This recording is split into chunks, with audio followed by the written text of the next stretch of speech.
Hey, what's going on, everybody? Andrew here, back for our build review show. It is Tuesday, October 1st of 2024.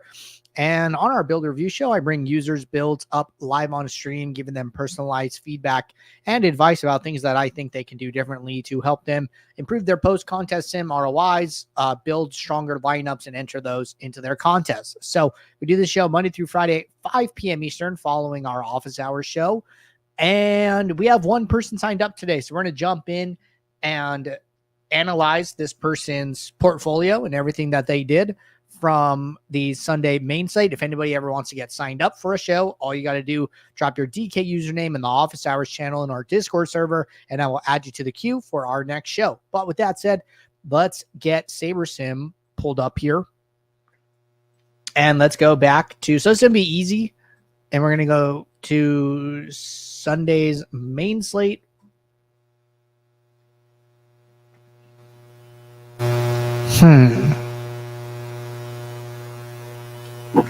Okay, let me check something quick here.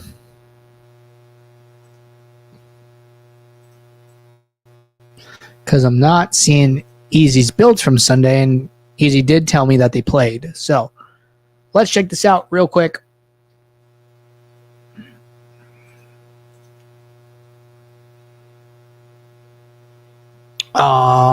Let's try Monday.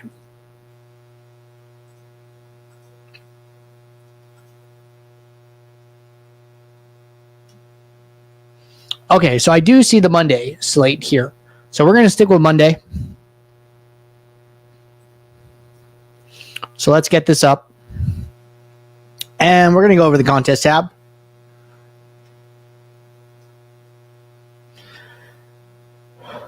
Okay, so entered 20 lineups into the flagship, entered one entry into the Wildcat. So this isn't how we really recommend entering contests, right? I mean, we really recommend a ground up approach, starting with lowest entry fees, knocking out all the low stakes if you have access to those. I don't know if you do or not. And then kind of leveling up from there. But the one thing I want to caution about the Wildcat is that it can seem like a, single entry contest or something like that. But people can max it out and play 75 entries into it.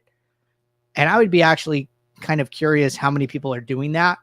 But this is a, high dollar contest.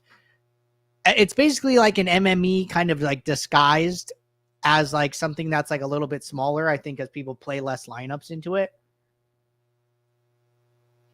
So just be careful with some of these. Let's see, 75 some ROI. There's only a handful of people maxing it out, but these are still, they're taking up a lot of equity in this contest, right? This is 150, 300, 450.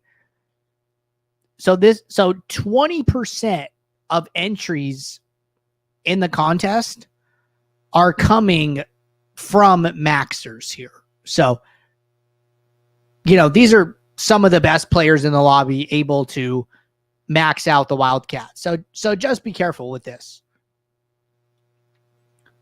All right. That aside, let's jump in and study how your lineups did. So let's go with the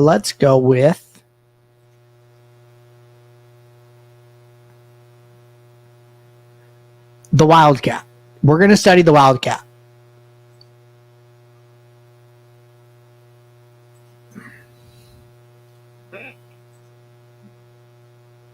So let's pull this back up. Go over to users. So anytime you're analyzing contests, right, I always say put however many lineups you entered. So your entries go greater than or equal to, in this case, it would be 10. Sort by sim ROI. I don't know why this says 10 here and it only says 1 in the entries tab. That part's kind of weird. But let's jump in here and let's see what we can see. So of people who entered 10 or more lineups, the highest sim ROIs somewhere in like the 15 to 25% range. And you're at 4% positive sim ROI. So good news is you're positive. Bad news is that, or not bad news, but there's some room for improvement here, right? I think is the bigger takeaway.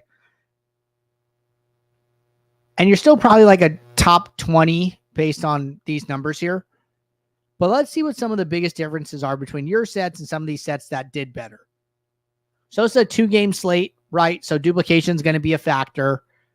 Your duplication looks fine, average dupes of 1 compared to these other users. Half of your entries are unique, which is something that we're seeing up at the top range.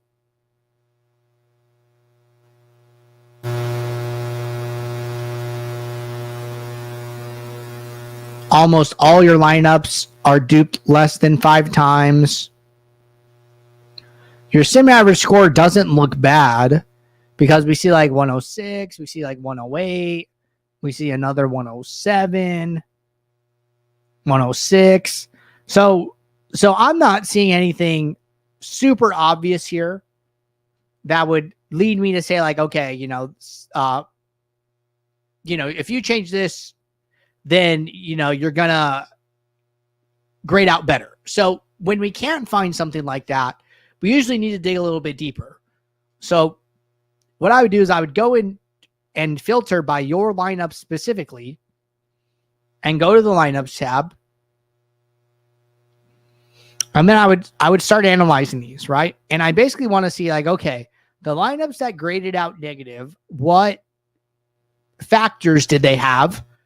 And how can we fix those, right? So I think like this first one is a pretty good example, right? Like this top lineup, negative 19% sim ROI, 111 projection, 379 sum own.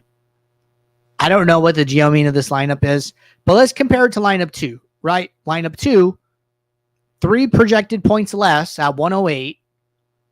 About 50% sum ownership less, 51% positive sim ROI, no dupes. So the first thing is like, hey, if you could play lower duplicated lineups, you should really try to do that. So that's like important there. Maybe some ownership helps you with duplication. I'm not 100% sure, right? We're just kind of interpreting the information that we see here. But then I would keep going down that trend, right? Lineup 3. Okay, this one's not duped. Good. This one's low sum own. Good. This one's negative 26% sim ROI. Well, this one just sacrificed too much projection. So it's like, it's okay to play 108, but 104 is just way too far down. Like, I think getting to Pharaoh Brown here, probably not good. I think he's, kind of where those points are coming from with a 1 point projection on a 2-game slate. Maybe okay for like a showdown, but doesn't seem like the builder loves it for this classic 2-game slate. Got to play a little bit higher projected lineups, right? So now we've already looked at 2 of our negative sim ROI lineups here and kind of figure out what not to do.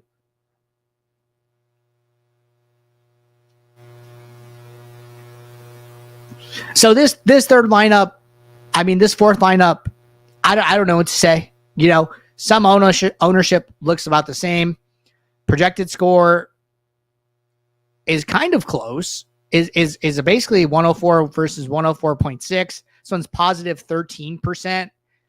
The only thing I can see here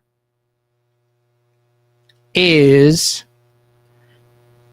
and I still think it comes down to that Pharaoh Brown play, where it's like, okay, this one is projected for 104. That much is true. But I think it comes down to the upside of the players in your lineup. And I think that somebody like Pharaoh Brown just doesn't have enough upside. Their 99th percentile is not high enough because this other one, it's lower. But all of these guys have high upside, right? You have this big correlated stack, Will Levis +3. So QB +3, 1 run back. The other pieces that you have are like Jameson Williams, Sam Laporta, Kenneth Walker paired with his defense. Like, there's a lot of correlation here. There's a lot of upside potential. I think you just lose the upside potential with somebody like Pharaoh Brown. So I'm just trying to see what I can tell are like the differences there. This other lineup could be kind of similar here, just like projection is 106. It's okay, right? -9%, duped once, decent sum own. But looking at receivers like Hopkins, Boyd, maybe even Noah Fant,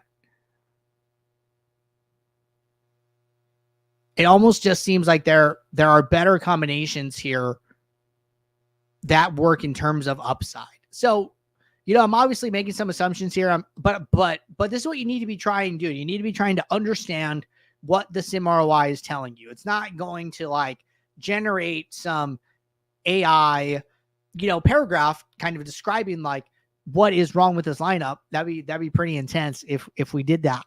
But you got to try and interpret these results. And again, these are just my interpretations, right? This is what I'm seeing. This is the way I'm reading it. You might read it and read something completely different. And like, that's okay, as long as you're using that information to try and level up. So those are my thoughts there on like the lineup by lineup part.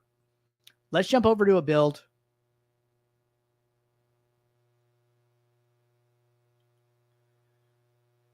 Okay, so what do we see? No filters, no rules, no lineup filters, one unique.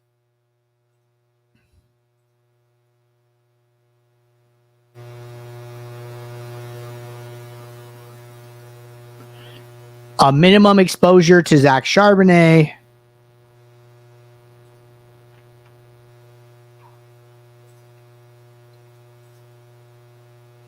No other min or max exposures at all.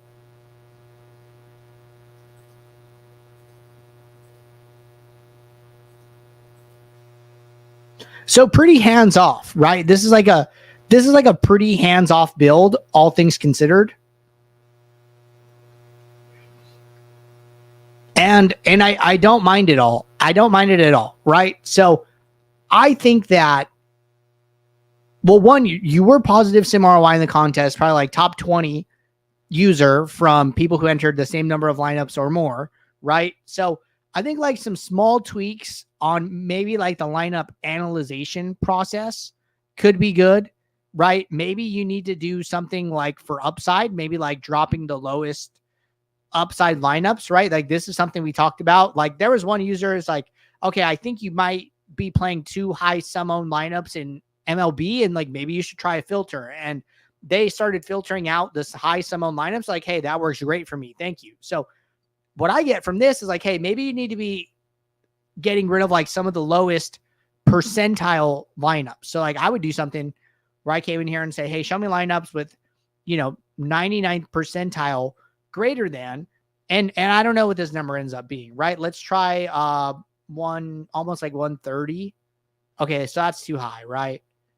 So let's try like 115 maybe.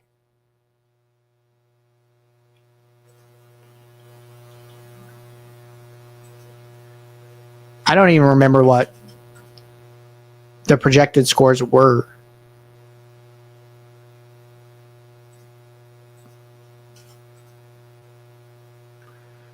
Okay, something seems weird here.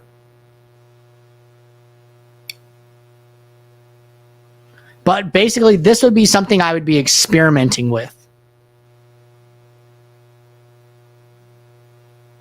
Since it seems that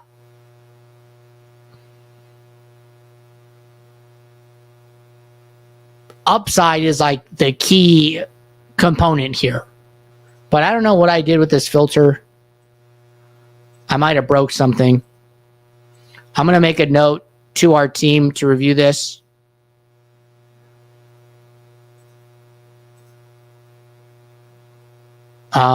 Let's see, report a problem.